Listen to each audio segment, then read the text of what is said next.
Yeah, she is. Welcome, everybody. We are right at 9:15 California time and jumping into our next session. I am so honored and privileged to welcome to the Revenue Alignment Conference, Mr. Daniel Priestley. Daniel, how you doing today? David, I'm so good. Thank you very much for having me at the conference all the way from London. Yes, I know. This is definitely international. And, if folks are not familiar with Daniel, he's been on the podcast a couple of times. So that means you haven't been listening to the podcast.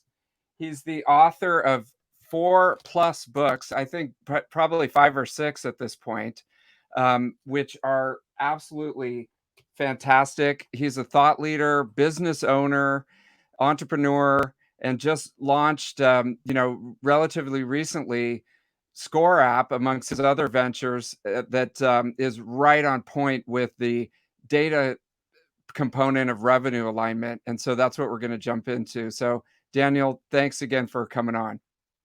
My pleasure. Where do you want to kick off? Yeah, absolutely. So we are talking about revenue alignment, and a big part of it is the customer journey and aligning the prospecting and the marketing activities toward where the customers really are in the journey. Assuming that you've found product market fit, now it's time to go to market. Where are the customers in the journey? And then on our end, where is the data and how are we using the data to be able to impact the customer journey and get them to actually just talk to us in such a busy world? And you've looked at this problem for a long time. You've got some really interesting views on data. One of the things that you mentioned that we don't even realize is the story of Cambridge Analytica and the presidential election. So, as you think about data, let's talk about, how Yeah, those let's impacted the world. Yeah. let's start big picture, right? Really big picture. The US presidential election is always a great predictor of marketing trends.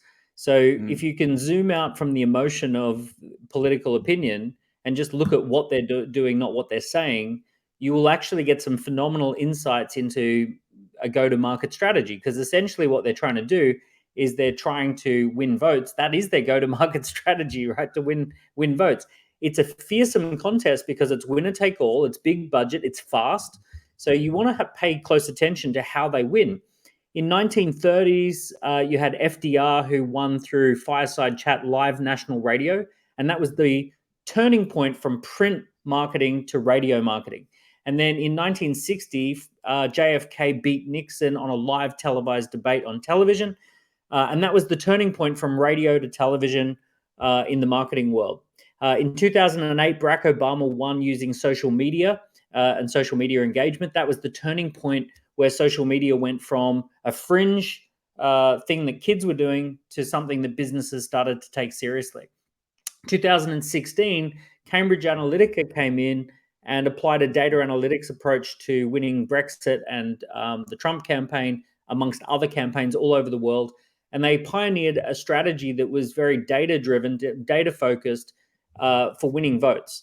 And it was hyper personalized, hyper targeted, and data informed every decision. So, one of the things that, other than being kind of like shocked by how it all unfolded, like everyone else, one of the things that for me I picked up on is, oh my goodness, this is going to be a huge trend. So data analytics and hyper targeting and hyper personalization, this is the next big wave. So from 2016 to today, I've been really obsessing over how do you apply this to business.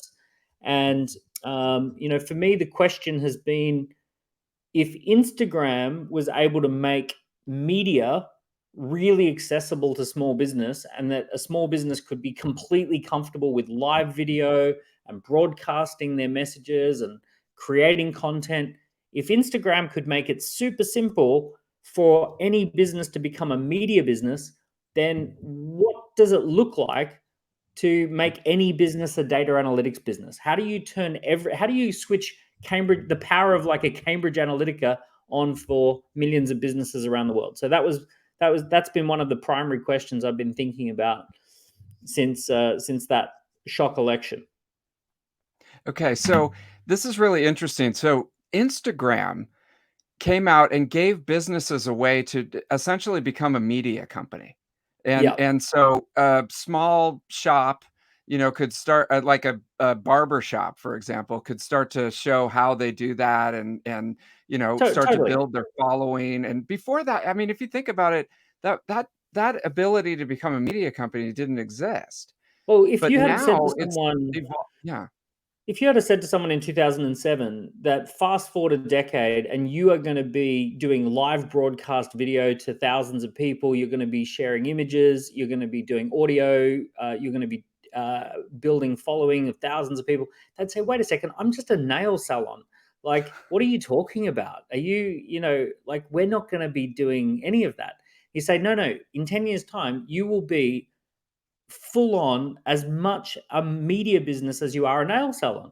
And they say, but how would we find the time? And you go, it's really simple. You're going to pull the phone out of your pocket, you're going to touch one or two little buttons, and it's just going to be so easy to be a business that is a media business as well as whatever it is you do. So my hypothesis is that in the next coming few years, every business is going to be a data analytics business, and right now they're going to say, "Oh, that's too complicated. It's too hard to be a data analytics business." And I say, "It's going to be so easy. You're going to pull the phone out of your pocket, touch a few buttons. It's going to give you data analytics and data insights, and you're going to make better decisions based on that. And it's going to be as easy to use as Instagram, and and your whole business will be sitting on top of a ton of data and." It'll be the most normal thing in the world in a few years' time. That's crazy because it's almost like we're in an adolescent period right now because I think, we're in the software industry primarily and go to market in the software industry. And so people know instinctively we're sitting on mountains of data. I mean, Yeah, the activities that we do, everything's being tracked. But the next step is how do we use the data to operationalize it and make it valuable? And there's not I mean, so what you're saying is like we need an Instagram for the data that we have, yeah. We basically. need to make it. We need to make it really simple so that Yeah. we get very quickly to the so what factor. Mhm. Because from your point of view of like go to market, if you can talk to a customer about hyper personalized issues that are targeted to them, that's personalized to them, they respond very favorably. How did Cambridge Analytica do what they did? Well, they basically said, okay, David's really interested in he's really interested in green technology. Let's give ads to him about green tech. He's really interested in candidates that are focused on healthcare. Let's make sure that we drill that message, right? So basically they sucked in all the data. They said, forget about one size fits all. We're going to tell each individual voter what they want to hear, and Mhm. that's hyper personalization. So when you pick up the phone and call someone, right? Let's say you call a customer and you say, "Hey, I noticed that you filled in an online scorecard and you said that you really wanted to publish a book, but you hadn't gotten around to it. And your biggest fear around publishing a book was having enough content and being able to structure the content. I just wanted to give you a call because we're a publisher that helps with structuring content, and we're a publisher that can help you to ghostwrite if necessary so you can get your book out. Can I talk to you about that?" And of course, they're going to say, "Wow, oh, okay, that's so cool that you know that about me straight away." And, that's fabulous. The alternative is that you try and contact someone and say, "Tell me a bit about yourself." And they kind of go, "Well, I haven't got time to tell you about myself. Like, who's got time to sit around telling you, you should figure me out Mhm. in advance." Now, there are some businesses that do this really well. Like, for example, Spotify, they tend to just suggest music that really resonates. Mhm. YouTube starts suggesting video content that hooks you. You go, "Oh, wow, how did they know I wanted to watch more of that?" Um, so these are algorithmic personalization, based upon data, based upon the past and the future. Sometimes they get it wrong. Amazon keeps suggesting to me the same set of scales that I've already bought. It's like, I've bought a set of scales. I don't want another set of scales. Why are you suggesting more scales? Right? So sometimes Mhm. it doesn't work so well. But but it's that data that leads to the hyper personalization that we're trying to achieve.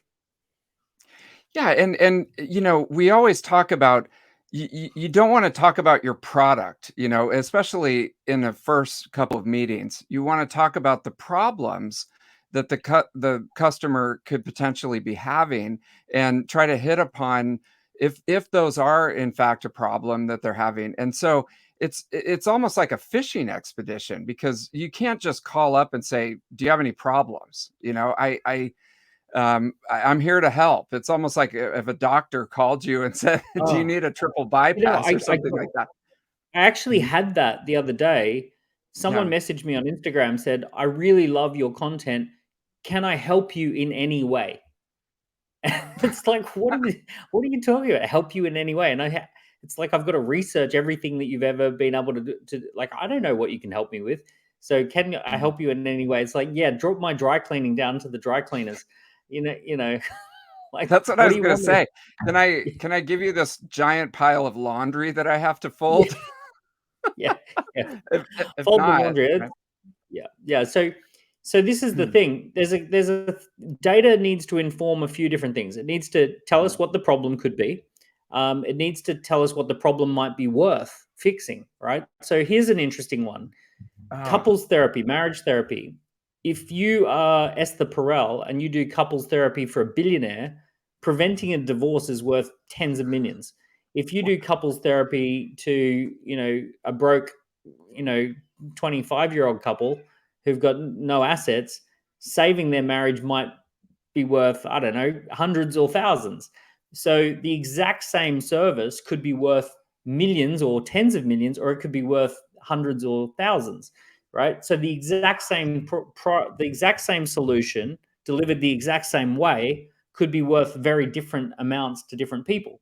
So if you don't have the data to know who you're talking to and what that problem's worth to them, to solve, you could be massively undercharging. You could be charging, £29, $29 for something that particular client would pay 2,900 for. wow, okay. So it's not only getting a readout on the problems that they could potentially be having, but what those problems are worth. Worth to And that customer. yeah, to that particular customer. And you also talk about um taking it a step back, why people buy, in the first place, and what are they trying to Yeah. solve? So, the Yeah. data. So Mhm.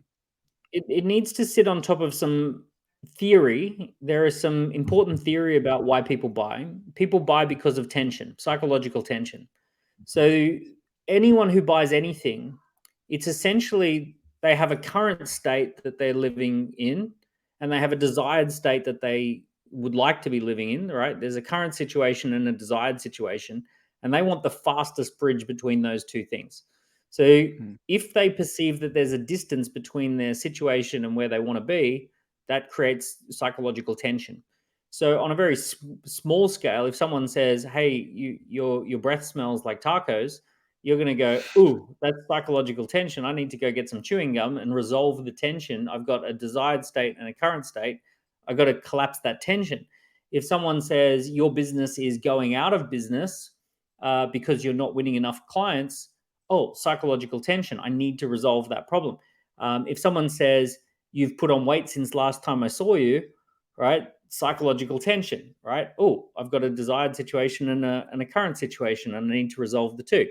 So, what happens is that because our brains can only manage a small number of things at any given time, we can only be aware of a one or two things at any given moment. We have to have elegant ways of surfacing dormant tension, right? Mm. Highlighting what's going on for people. So we need to be able to, in an elegant way, in a classy way, we have to be able to show them, hey, look, your marketing's not performing. Here's the results. Here's the data that shows you that your marketing is way too expensive for what you should be spending. You're not getting enough results. That is a way of surfacing a tension. So what we have to do as salespeople and marketers is we have to find elegant ways of surfacing psychological tension or surfacing the underlying tension that people have by showing them there's a couple of things that have to happen. Number one, you've got to show them an emotional story that creates psychological tension. So the emotional story could be, this company did really, really well when they adopted this, and look at how well they're doing now, and they just won an award, and their employees are really happy, and look how happy and thrilled they are. There's also the logical argument. So you could say, you guys spend $876 winning a client, and the industry average is $442, right? So that's a logical tension. And then there's a urgency, where people are aware of the emotion, they're aware of the logic, but they don't detect any urgency as to why they should solve it now. Just doesn't seem like an urgent problem to fix. And then there's a way of surfacing some urgency. So emotion, logic, and urgency are the three things that you need to bring together into alignment for someone to buy. And we've got to essentially use data, use technology, use research to very rapidly build the case for emotional benefits, logical benefits, and urgency payoff. Got it. And one of the ways that they were able to do that with Cambridge Analytica was through the quizzes, right? What's your favorite? I remember getting those, on Facebook. What's your favorite this? What's your favorite that? And they were starting to collect that. But with Score App, you've taken that sort of onto the light side, where you can start to collect some of that. Exactly, right. You can use any technology for good or for evil, and we we use this technology for good. We're not hacking any elections or overthrowing any democracies, right? With our quizzes. But the idea is if you go back to the Cambridge Analytica story, they would basically say, complete a quick quiz and go into the draw for $10,000, right? So they would just lure you to take a quiz. And they were trying to ask questions that would originally they came up with this thing called the ocean graph, which was openness, conscientiousness, extroversion, neuroticism, right? And they were looking for people who fit a certain profile, who were very open to they were susceptible to certain messaging, right? So they were trying to find the psychological predisposition for a message to stick. And when you answered the questions in a certain way, it's like, oh, okay, this person's open, they're not very conscientious, they're high on neuroticism, right? Boom, we're going to throw this particular message at them. So, so essentially, the quiz gave them a lot of data. Now, that's big picture. Now, what I did when I launched one of my books called Key Person of Influence is I put a quiz inside the book, and it says, in order to get the most out of this book, start by answering this online quiz, because you can see here it says, whatever you measure improves. We've devised a tool for you to measure your current level of influence, and then you can know exactly how to improve it. Please go to this URL to take the quiz before you read on. So it basically tells people take the quiz associated with the book. Now, when one of those quizzes comes in and pops up on our system, we know categorically that you are 1/3 of the way through the book. At this particular moment, you must have read these few chapters already. And then when they answer the question, it's got 40 questions in there. We know where they're strong, where they're weak. So like there's a section called like of the results. It says, are they strong on their concept and the way they pitch their concept? Are they strong on their product that they've created? And if they're strong on pitching but weak on product, then we go in and we say, hey, look, you're really good at communicating value, but you're not very good at backing that up with the product you've got. We need to innovate the product. If they've got an amazing product, but they're not very good at pitching it, we say, hey, you've got an amazing product, but we need to communicate the value of that better. So the way that they answer the questions on the quiz give us exactly the pitch that we need to talk to them about, that tells us exactly what to say when we talk to that person. We also know exactly the right time to talk to them, because we want to know that we want to talk to people who have read the first 3 or 4 chapters of the book. If they've read the first 3 or 4 chapters of the book, they're excited to hear from us at this point, right? We know what's in those first few chapters. We know they've just taken the scorecard. So now we're picking up the phone, talking to people, and they're like, "Oh wow, that's really cool. I'm reading the book right now." Oh really? How did we know? Right? Oh, so Yeah. we always get a warm always get a warm reception, and we know exactly what to say.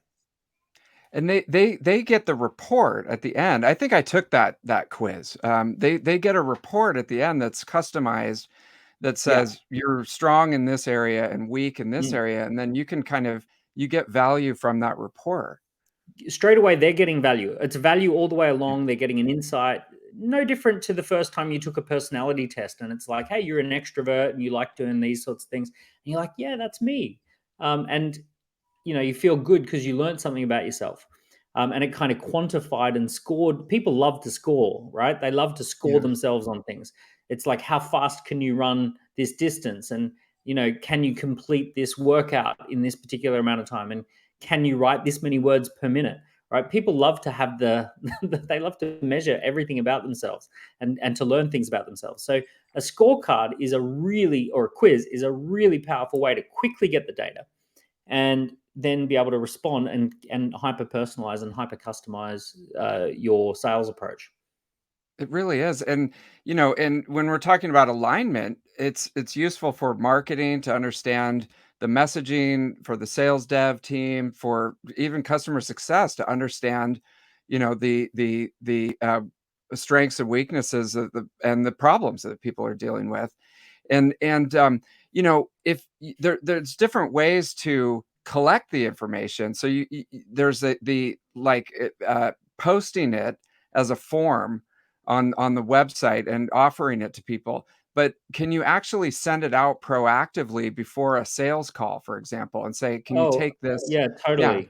Yeah. yeah, So you can say, "Hey, before we talk, to get the most out of the call, can you take this quick quiz or scorecard?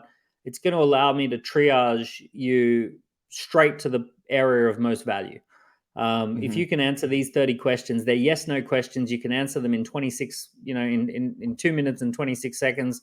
It'll be real fast, but if you can answer that to begin with, then we're going to get the most out of the time that we can spend on the phone together, and we'll be able to talk about the stuff that's most relevant to you. So you can definitely do that. It's kind of like when you sit down at the doctor's office and they hand you a clipboard, and they just say, before you see the doctor, can you fill in this clipboard? And it's like, do you have blood pressure, tick, and have you had this, and have you had this medication? And then you sit down, the doctor can glance at it and say, okay, let's get straight to business. I can rule out these three or four things straight away. Yeah, and it's even and having a quiz available for folks and giving them the free report is great, but having that proactive information when you're going into a call just saves everybody a lot of time. So that you understand some of the problems that they're dealing with, and how you can use that info. Um, so I just want to yeah, say, knowing what I know now with the data systems that we've got, the worst question that you want to be asking in 2022, 2023 is, tell me a bit about yourself. You just do not want to be in that situation. If you're trying to make yeah, sales calls, that used to be a great question. That used to be one of the best openings for a sales meeting. Tell me a bit about yourself. But the consumer these days wants you as a salesperson to jump straight in and say, I've done the research. I know I've seen everything online. Let me tell you what I know about you. Let's yeah. jump straight to the point. And people love when you can do that. You've won them over so quickly. I checked you out online. I read the most recent articles you've written. You filled in your scorecard. I've got the data. Here's what I want to talk to you about. So much more powerful. Here's what I'd like to talk to you about, based on your data, is powerful. Exactly, and going back to every company spinning up like a media company, there's so much content out there in the world. It's almost, you could see the destruction of the sales profession in that, people can get all the information. What they're really looking for is context and Mhm. how specifically this conversation is going to help me with one of you put it, my emotional, my logical, and my urgent problem that I'm trying to solve right now. Yeah. They want to just skip the, you know, That's right. They've probably already yeah, done the generic research. They've watched the YouTube yeah, video, they've read the blog. It's that, they're trying to establish and get reassurance. Is this actually the right thing for me? And can you please make the case that this is actually the right thing for me to get? So, it's kind of that little bit of reassurance. If I've like, let's say I've watched the CrossFit gym video, I've read up on CrossFit, but when I walk down and I talk to the person at the CrossFit counter down the road, I want them to basically say, yeah, this is the right thing for you. Right. So yeah. based on the data, based on you, based on what I've learned about you, this is something you're going to be okay at. This is going to work for you. It's going to be a good idea. So I've done the research, but now I need to know that it's a good idea for me. And that's a data problem. Yeah, and just to flip it back around, there might be a lot of people who are listening, and a day in the life for them is they come in and there's a name and a phone number and an email of someone, and okay, it's my job to proactively reach out to this person, and I think that you fall into the trap of just sending a bunch of emails that are just talking about yourself and your product and stuff like that, and it just becomes noise. Um, how could they, get started? I just put the Score app link in the chat if somebody wants to check out Score app. It's amazing. We use it. But So yeah, if how you do you can bring create more? Yeah, if you can create a little scorecard, 10 questions that people yeah, can engage with, and something that's within their self-interest. And rather than emailing people to introduce yourself, you can say, hey, I checked you out online. I think it'd be great to have a chat. And I also think you'd get a lot of value out of this scorecard, which will give you some clarity and some personalized recommendations. I thought I'd flick it over as something that it takes you a minute, check it out. And if people then fill that in, that is a much better lead. So when my sales guys pick up the phone, on their dashboard, they have got called David Dulany. Here's his contact details, and here's how he answered the 20 questions, and here's how he scored on the overall categories. So he scored really high for this, he scored low for this, he scored somewhere in the middle for this one. And basically, and they pop up as green, yellows, and reds.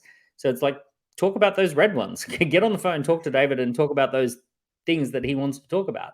So on our dashboard, I mean, it's beautiful when you see it. It's just like you're looking at a contact with all of this data. You can see how they answered every single question. Our system actually pulls in some additional data as well, so we find other stuff that is relevant.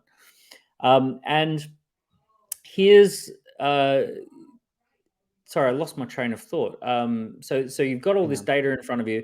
Oh, so if you do only have name and email, if you've got a scorecard that looks good and the landing page looks good, you can flick that through and enrich the data.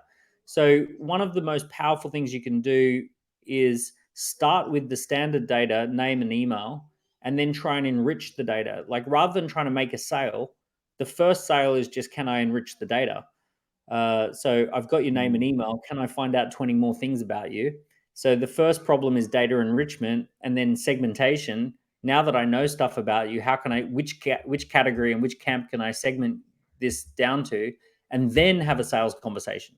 So what used to happen is name and email was enough to have a sales conversation. Now we want to go name and email, contact details, data enrichment, segmentation. Now we're going to talk. yeah. Let's laser focus in on the problem, and what is the most pressing problem that we see in the data, and then stay on that, and get rid of all the content that, you know and how great you are and your product and all that stuff that can come later, but first let's laser in on the problem. So super helpful, Daniel. I mean, okay, folks, we're right up against the time. And Daniel and I have done 2 podcasts. We're going to be posting this recording. If you missed anything, you can take notes. The link is in there if you want to check out Score app, and go over and connect with Daniel on LinkedIn and Twitter. He's a prolific poster, and stay in touch. Daniel, thank you so much for sharing your wisdom with our group. I loved it. I always love hanging out with you, David, and having chats. I hope everyone got something out of that. And yeah, feel free to let me know. I'd love to know whether, with a smart group of people like this conference, what ideas resonated would be really, really good to know. So thank you so much. Thanks for inviting me. Excellent. So head over to the schedule. We got another panel coming up, and really appreciate everybody jumping on. Thank you.